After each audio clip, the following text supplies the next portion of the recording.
It's the typical kind of thing that makes my French partner go like, oh, so old school. And I'm like, wow, so French. I love it. Salut YouTube. If you guys have been following me on Instagram, you'll know the news. Je suis madame. I announced that I was getting married this summer in Avignon in France, and it happened and it was awesome.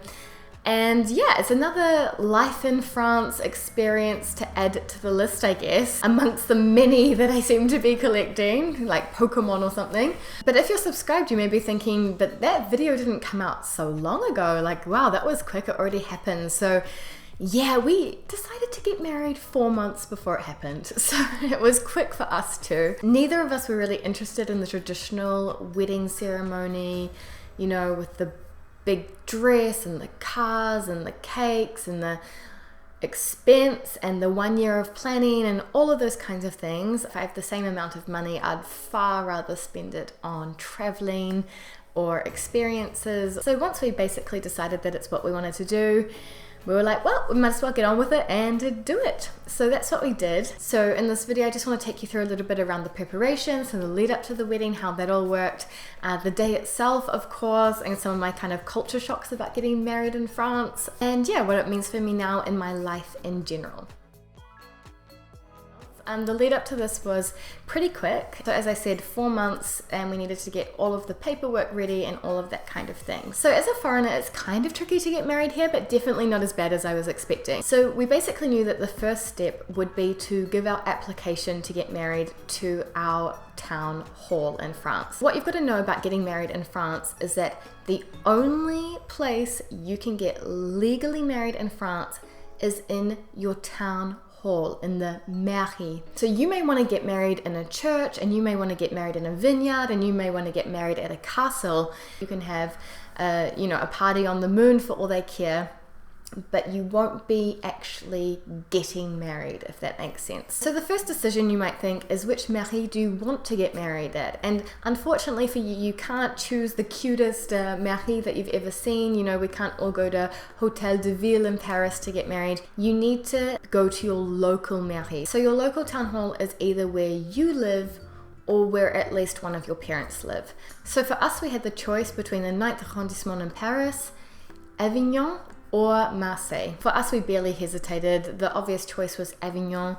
It was where my partner grew up. It's where his dad lives, and we're actually super lucky because on top of his day job, his dad actually works part-time for the town hall, and he's actually able to officiate wedding ceremonies. So his dad was able to marry us, which was so cool. And so we started getting all of the paperwork together to have our appointment in Avignon. And we had the appointment, I think, 2 months before the wedding. The absolute minimum is 40 days. And the reason for this is that anyone who gets married in France needs to have been living in France for at least 30 days by the time they publish the marriage bans. And then the marriage bans need to be published for a further 10 days. So it's 40-day minimum. So as far as French administration goes, gathering all of our documents for the dossier was relatively straightforward. We did have one problem with the documents I needed translated. It's just one tip if you're preparing to get married yourself, is that the translations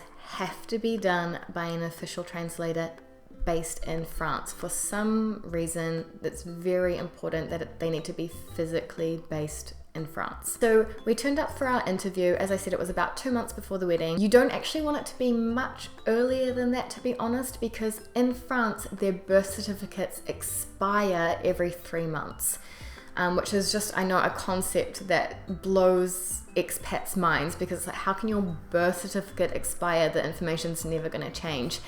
But actually in France, they add life events to a birth certificate. So it's not just your birth certificate, but it's your life certificate. If you ever have a civil union, if you ever get married, if you get divorced, if you have kids, all of that kind of thing. So basically, your documents like birth certificates are only valid for 3 months anyway in the eyes of French administration. So you don't actually want to be organized and have your interview 5 months in advance, because then you're just going to have to bring all the new documents the next time anyway. So that, I would say 2 months was about perfect. So what we did is that we emailed all of the documents through in advance so that they had sort of a digital copy. This is when they told us that the translations weren't going to work, so it was a very stressful and very expensive week getting those redone again in France, but we got them done in time for the interview. And so the interview is there basically to judge, firstly, if you have a complete file and complete dossier, and then of course there's also like a judging if this is a genuine relationship or not. And it was at this meeting that I learned that I'd be the very first New Zealander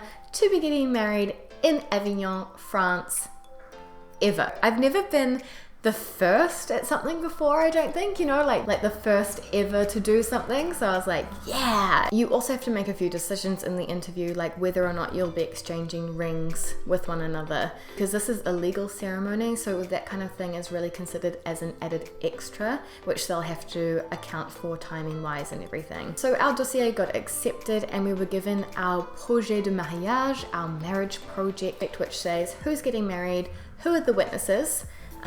So you need to have at least 2 witnesses and a maximum of 4, the date, the time, and all of that kind of thing. So the wedding itself was at 4:30 p.m. in the afternoon, and the ceremony I think was about 15 to 20 minutes long. I think the shortest possible ceremonies are like 5 to 10 minutes long. It's literally when people get in, they read the civil codes from the law, say, yep, you're married, and then they get on their way basically.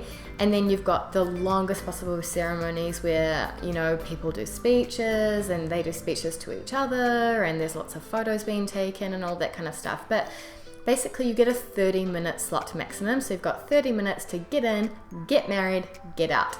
So our particular ceremony started with a beautiful speech from my partner's father that just had me crying and crying. And then you get onto the obligatory part, which every French wedding has to have, which is reading the civil codes out loud. And these are things like Article 236.8. You will both be implicated in the raising of any children that you have. And, you know, it's this kind of quite old school legal kind of thing. I noticed that there were a lot of mentions of children, so it's like felt very old school. It's like, oh, now that we're married we can have children, can we? So it's very, very protocol focused. The codes get read, you get asked if you accept and agree, you say oui, hopefully, and then you're declared married basically. And you need to go and sign your marriage certificate, and your witnesses need to go and sign the marriage certificate as well, and it's over relatively quickly. But then after doing that, can you do the extra stuff, like we exchanged rings, for example. It was almost like